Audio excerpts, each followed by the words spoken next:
Boolean એલ્જિબ્રાની આજે પહેલી જે પ્રોપર્ટીઝ છે એ જોઈએ આપણે, તો એ છે કોમ્યુટેટિવ લો. કોમ્યુટેટિવ લો મતલબ કે ક્રમનો નિયમ. ક્રમના નિયમ મુજબ એવું થાય છે કે કોઈ પણ તમે ઇનપુટ સાથે પ્રક્રિયા કરશો તો એમાં ક્રમનું મહત્વ રહેશે નહીં. એટલે કે તમે ધારો કે ઓર ગેટ માટે જોઈએ તો એ ઓર બી કરો તો એનું જે આઉટપુટ મળશે એ તમે બી ઓર એનું કરશે તો સેમ જ હશે. એ જ રીતે એન્ડ ગેટ માટે પણ એ એન્ડ બી કરો અને એમાં જો ક્રમ બદલીને બી એન્ડ એ કરશો તો બંનેનું આઉટપુટ સેમ જ મળશે. તો ટ્રુથ ટેબલની મદદથી જોઈએ તો અહીંયા આપણે ટોટલ 4 કોલમ ડ્રો કરી છે. એ બી જે આપણા ઇનપુટ છે, 2 ઇનપુટ છે એટલે 2/2 એટલે કે 4 કન્ડિશન હશે આપણી જોડે. તો એમાં જોઈ લઈએ ઓર ગેટ માટે એ ઓર બી નું પહેલા તો 0.0 કરીશું, 0 + 0 તો આપણને 0 મળશે. એ જ રીતે 0 1 0 ઓર 1 કરીશું તો 1 મળશે, 1 ઓર 0 કરીશું તો 1 અને 1 ઓર 1 કરીશું તો પણ 1 જ મળશે. હવે જો તમે ક્રમ બદલી દેશો તો બી ઓર એ કરીશું તો બી ઓર એમાં પણ 0 ઓર 0 કરીશું તો પણ 0 મળશે, 1 ઓર 0 કરીશું તો 1 મળશે, 0 ઓર 1 કરીશું તો 1 અને એ રીતે 1 ઓર 1 કરીશું તો 1 મળશે. મતલબ કે તમે અહીંયા જોઈ શકો છો એ ઓર બી કરીએ કે બી ઓર એ કરીએ બંનેનો આઉટપુટ સેમ જ મળે છે. તો એ જ રીતે હવે બીજો નિયમ જોઈએ એન્ડ ગેટ માટે તો એ એન્ડ બી કરીએ કે બી એન્ડ એ કરીએ બંનેનું આઉટપુટ સેમ મળશે. સેમ અહીંયા ઉપર કર્યું એ રીતે 4 કોલમ છે.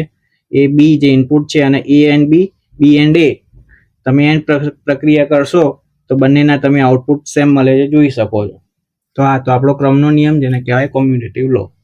આપણે બુલિયન એલ્જિબ્રાની પ્રોપર્ટી જોઈએ જે છે એસોસિએટિવ લો. એસોસિએટિવ લો મતલબ કે વિભાજનનો નિયમ, એને કૌંસના નિયમ તરીકે પણ ઓળખાય છે. તો આ નિયમ પ્રમાણે એવું હોય છે કે તમે કોઈ પણ એક પ્રક્રિયા સમાન જે કરો છો તો એ સમાન પ્રક્રિયા કોઈ પણ આડા અવળા ઇનપુટ સાથે કરશો તો એમાં ક્રમનો નિયમ જળવાશે નહીં, તો પણ એ લાગુ એ રીતે જ પડશે. ધારો કે ઉદાહરણ તરીકે જોઈએ તો અહીંયા આપણે ઓર ગેટની પ્રક્રિયા કરીએ તો એ બી સી 3 આપણા ઇનપુટ છે.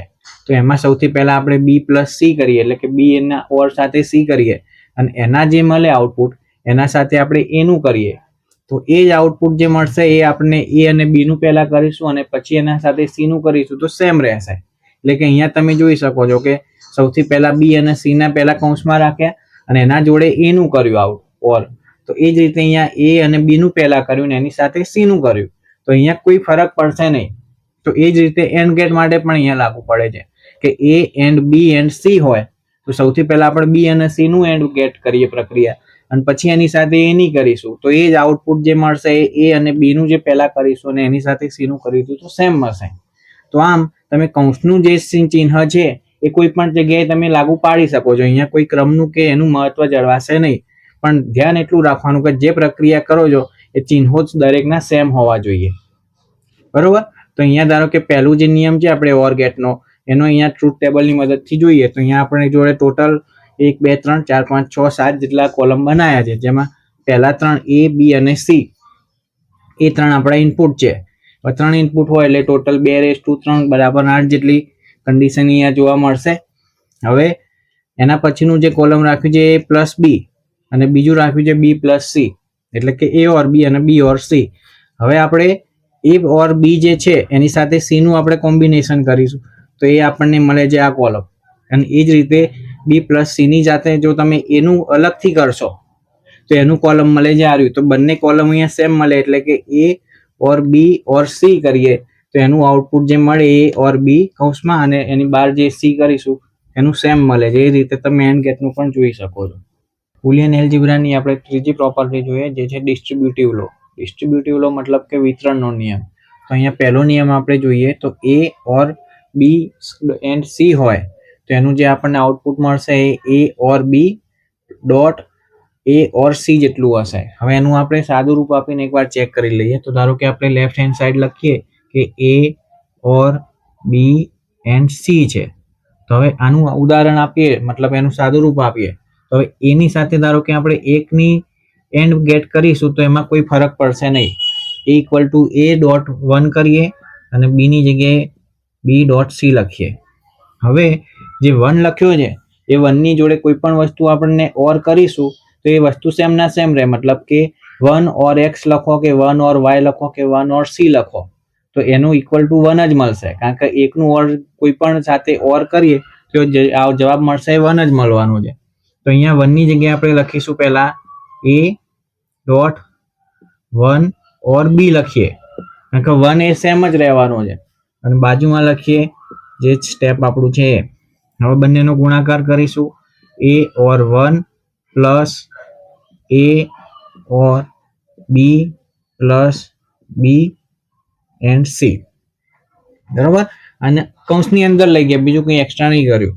હવે ફરીથી પાછું વનની જગ્યાએ આપણે એ ડોટ જે વન છે આ રહ્યો, એ વનની જગ્યાએ આપણે વન પ્લસ સી લખીએ તો પણ વન જ રહેવાનું, કારણ કે આઉટપુટ વન સાથે ઓર કરવાનું છે. તો બાકીના બે પદ લખી દઈશું એમના એમ, જે છે એ એન્ડ બી અને બી એન્ડ સી. ફરીથી અંદર ગુણાકાર કરીએ, A dot one plus A dot C plus A dot B અને પ્લસ બી ડોટ સી. હવે એ ડોટ વન હોય એટલે જવાબ તમને વન જ મળવાનો, આ એ જ મળવાનો છે. તો એની સાથે જો એનો ગુણાકાર કરીશું તો પણ એ જ સેમ મળવાનો, તો આપણે એ ડોટ એ લખી દઈશું એની જગ્યાએ, તો પણ જવાબ સેમ રહેશે. એ ડોટ સી લખીશું, એ ડોટ બી જે બાકીના સ્ટેપ છે એમ, અને બી ડોટ સી. ઓકે, તો હવે અહીંયા જે છે એમાં આપણે કોમન કાઢી લઈએ. તો સૌથી પહેલા બે સ્ટેપ છે એમાંથી એ કોમન કાઢીએ, તો કૌંસમાં વધશે એ પ્લસ સી. એ જ રીતે બાકીના બે સ્ટેપ છે એમાંથી બી કોમન કાઢી લઈશું, તો વધશે એ પ્લસ સી. આ જે સ્ટેપ આવ્યું એમાંથી કોમન આપણે એ પ્લસ સી લઈ લઈએ આખે આખું, તો એ પ્લસ સી થઈ ગયું, અને અંદર વધ્યું એ પ્લસ બી. તો આ રીતે આપણો જે ક્રમનો નિયમ અથવા તો ડિસ્ટ્રીબ્યુટિવ લો જે છે, કે જે કહેવાય વિતરણનો નિયમ, તો એ પ્લસ બી એન્ડ સી કરીશું તો એનો જે જવાબ મળે છે એ પ્લસ બી અને એ પ્લસ સી, એટલે કે એ પ્લસ સી અને એ પ્લસ બી અહીંયા સાબિત થઈ જાય છે આપણું. તો આ રીતે તમે એની સમજૂતી આપી શકો છો. પરીક્ષા માટે તમે એ પ્લસ બી ડોટ સી કરીએ તો સીધા અંદર ગુણાકાર કરીને કરીશું. એનો બીજો નિયમ આપણે જોઈ લઈએ. તો સેકન્ડ લો છે આપણો,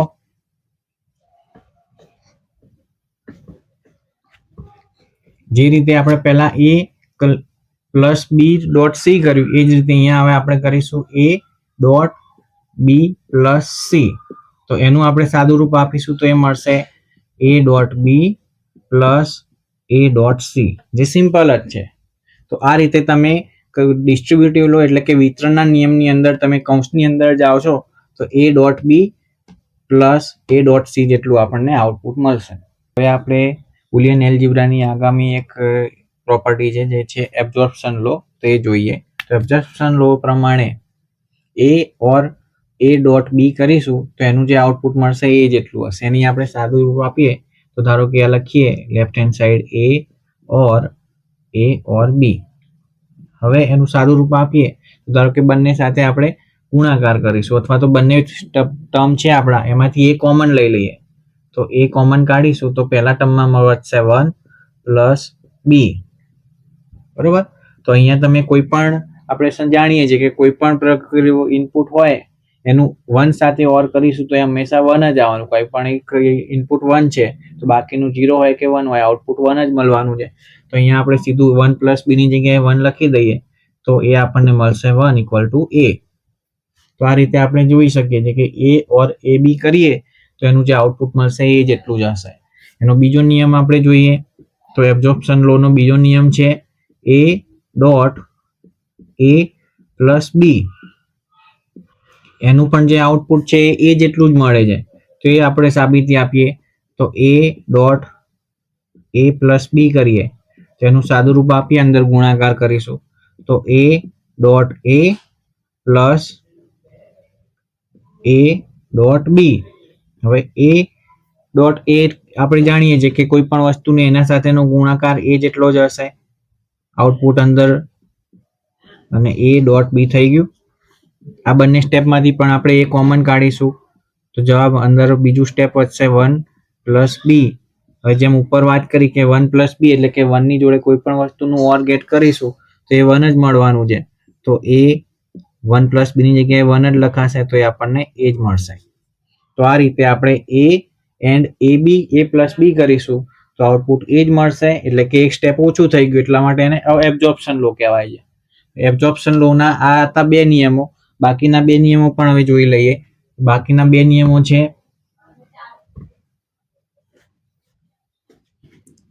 એક નિયમ છે આપણો છે a plus a bar dot B. તો એનું સાદું રૂપ આપીએ તો હવે જોઈશું. સૌથી પહેલા a પ્લસ a બાર લખીશું ક્રમ ડિસ્ટ્રીબ્યુટિવ લો પ્રમાણે, અને પછીના સ્ટેપમાં લખીશું a ડોટ બી. હવે આપણને ખબર છે કે કોઈ પણ ઇનપુટ હોય એના તમે કોમ્પ્લિમેન્ટ સાથે જો એનો ઓર ગેટ કરવામાં આવશે તો 1 જ મળશે, કારણ કે આ જો 1 હશે તો આ 0 હશે, અને આ 0 હશે તો આ 1 હશે. મતલબ કે આ બંનેમાંથી કોઈ પણ એક તો 1 હશે જ, અને એનું ઓર કરીશું તો એ 1 જ મળવાનું. આની જગ્યાએ તમે 1 લખી શકો, અને એ આવશે a, અહીંયા પ્લસ આવશે ને, પ્લસ બી. તેનું જે આઉટપુટ મળશે એ આપણને a પ્લસ બી જેટલું મળશે. તો એબ્ઝોર્પ્શનનો જે ત્રીજો નિયમ છે કે a plus a bar dot B, તો એનું જે તમને આઉટપુટ મળે છે એ ઓર બી જેટલું હશે. એ જ રીતે હવે એનો બીજો નિયમ જોઈએ, a dot a bar plus B. તો આનું આપણે સાદું રૂપ આપીશું. તો સૌથી પહેલા કૌંસની અંદર લઈ જઈશું ડિસ્ટ્રીબ્યુટિવ લો પ્રમાણે. તો a dot a bar plus a dot B. કોઈ પણ ઇનપુટ હોય એનું તમે એના કોમ્પ્લિમેન્ટ સાથેનો ગુણાકાર કરશો તો એ 0 મળશે, કારણ કે આ જો 1 હશે તો આ 0 હશે, અને આ 0 હશે તો આ 1 હશે. એટલા માટે a ડોટ a બાર કરીશું તો એ હંમેશા 0 હશે, પ્લસ a ડોટ બી, એટલે કે જવાબ તમને મળશે a ડોટ બી જેટલો. તો અહીંયા તમે જોશો તો a dot a bar plus B જેટલું કરીશું તો એનું જે તમને આઉટપુટ મળશે એ ડોટ બી જેટલું હશે. તો આ હતા આપણા 4 નિયમો કે જેને એબ્ઝોર્પ્શન લોની પ્રોપર્ટી તરીકે ઓળખાય છે. Thank you. આપણાની 5મી પ્રોપર્ટી જે છે કન્સેન્સસ લો, તો એના વિશે આજે માહિતી મેળવીએ. તો કન્સેન્સસ લો જે છે એના પ્રમાણે a ડોટ બી કરીએ, પછી a બાર ડોટ સી કરીએ, અને B dot C, A ત્રણેયનું or get સાથે આપણે જો કરીશું કનેક્શન તો એ આપણને આઉટપુટ મળશે a ડોટ બી અને a બાર ડોટ સી. મતલબ કે તમે જે કોમન એક ઇનપુટ રાખીશું કે જેના મેઇન ઇનપુટ અને એના કોમ્પ્લિમેન્ટ, અને એ બંને ટર્મ વાળાનું જે આપણે જે આઉટપુટ છે એ મળશે. એટલે કે જે બંને સાથે કોમન છે એને આપણે નિગ્લેક્ટ કરી શકાય છે ટૂંકમાં. તો આ કન્સેન્સસ લો છે, એનું આપણે સાદું રૂપ આપીએ. તો સાદું રૂપ આપીશું આપણે લેફ્ટ હેન્ડ સાઈડ લખી દઈએ a B or a bar dot C અને બી ડોટ સી. હવે જે છેલ્લું ટર્મ આપણું છે બી ડોટ સી, એની સાથે આપણે ડોટ 1 તરીકે કન્સિડર કરી જ શકાય. તો હવે અહીંયા લખીશું આપણે a B plus a bar C. હવે 1 જે છે એ 1 ની જગ્યાએ આપણે કોઈ પણ એક ઇનપુટ હોય અને એનું એના સાથે જો ઓર ગેટ કરીએ એના કોમ્પ્લિમેન્ટ સાથે તો એ 1 જ કહેવાય. એટલે કે ઉદાહરણ તરીકે 1 ની જગ્યાએ આપણે a ઓર a બાર કરી શકીશું. તો અહીંયા લખી દઈએ a or a bar, any value 1 જ આવશે, અને એની સાથે ગુણાકાર આપણે બી અને સી નો કરીએ. હવે એનું સાદું રૂપ આપીએ તો a dot B plus a bar dot C, plus હવે આની અંદર ગુણાકાર કરીશું તો a dot B C plus a bar dot B into C. Simple કૌંસની અંદર આપણે ગુણાકાર જ કર્યો છે. હવે ટર્મને આપણે રીઅરેન્જ કરીએ તો a ડોટ બી જે લખ્યું પહેલું ટર્મ, એની સાથે આપણે આ ત્રીજું ટર્મ લાવી દઈએ તો a dot B dot C, અને પછી બીજું ટર્મ લખીશું a બાર ડોટ સી, અને જે છેલ્લું સ્ટેપ છે એ લખીએ તો a bar B into C. આ બંનેમાંથી એ બી આપણે કોમન કાઢીએ, કૌંસમાં વધશે 1 પ્લસ સી, અને આ બંને ટર્મ છે એમાંથી આપણે લખીએ a bar dot C A common કાઢે તો અહીંયા વધશે 1 પ્લસ બી. તો અહીંયા તમે એ બી અને 1 પ્લસ સી, એટલે કોઈ પણ જે ઇનપુટ હોય એનું 1 સાથે ઓર કરીશું તો 1 જ મળવાનું હંમેશા. તો એની જગ્યાએ આપણે કંઈ નહીં લખીએ, 1 જ કહેવાશે. અને એ જ રીતે a બાર ડોટ સી કૌંસની અંદર 1 પ્લસ બી, એ પણ 1 જ કહેવાય. એટલે આપણે જે જોઈએ તો એ બી અને એસી એનું ઓર ગેટ મળી ગયું, જે આપણે ઉપર લખ્યું છે. તો આ આપણો કન્સેન્સસ લો છે કે જે a dot B plus a bar dot C, અને એ બંને સાથે બી અને સી નું જો ઓર કરીશું તો આઉટપુટ આપણને a બાર ડોટ બી અને a બાર એ મળશે. આ ટર્મ જે છે એ આપણું નિગ્લેક્ટ કરી શકીશું. તો આ તો કન્સેન્સસ લોનો પહેલો નિયમ.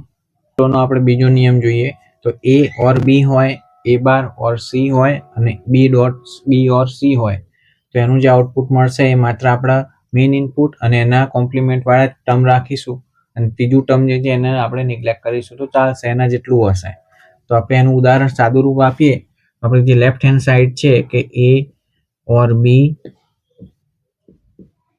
એ બાર ઓર સી અને બી ઓર સી, એનું આપણે સાદું રૂપ આપીશું તો આપણે મળશે, આ બંનેનો ગુણાકાર પહેલા કરીએ તો એ ઓર એ બાર, પછી એનો ગુણાકાર કરીએ એ ઓર સી, એ જ રીતે બી ઓર A bar plus B into C, અને છેલ્લું જે ટર્મ છે એનું એમ આપણે રાખીશું બી પ્લસ સી.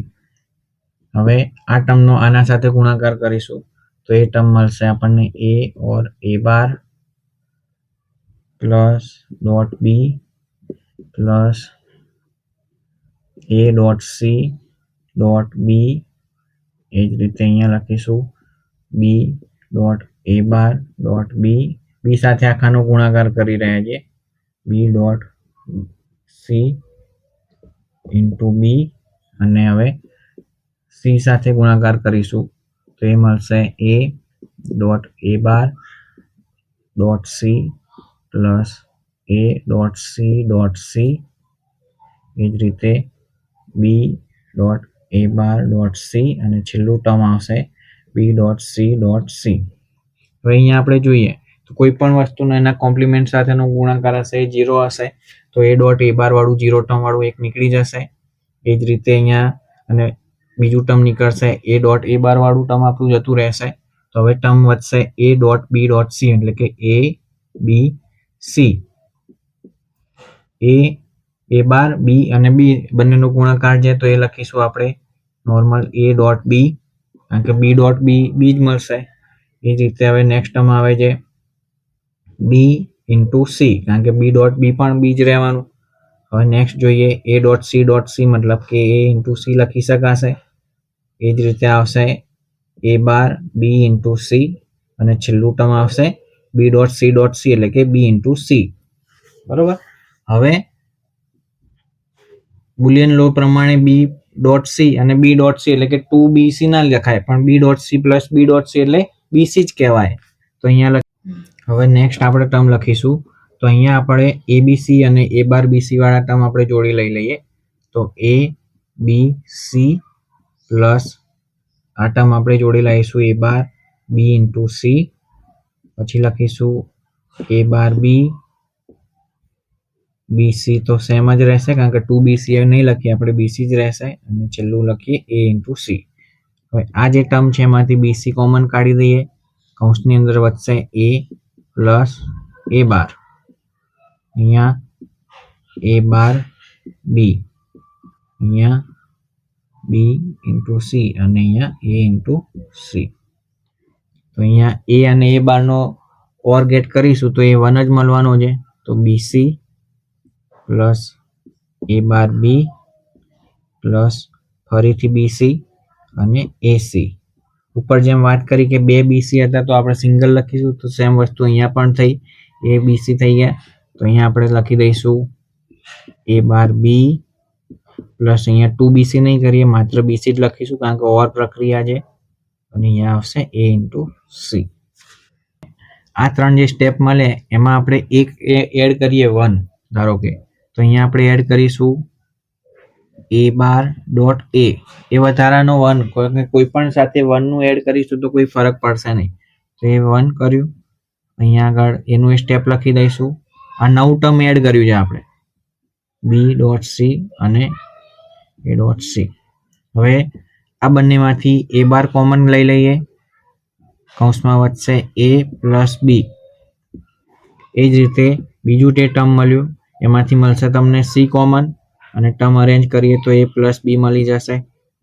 તો જે ફાઇનલ આપણને આઉટપુટ મળશે એ મળશે એ bar dot A bar plus C અને બીજું ટર્મ મળશે એ પ્લસ બી. તો જે આપણું રાઈટ હેન્ડ સાઈડ હતી કે એ બાર પ્લસ બી, એ પ્લસ બી અને એ બાર પ્લસ સી જેટલું આઉટપુટ અહીંયા સાબિત થાય છે.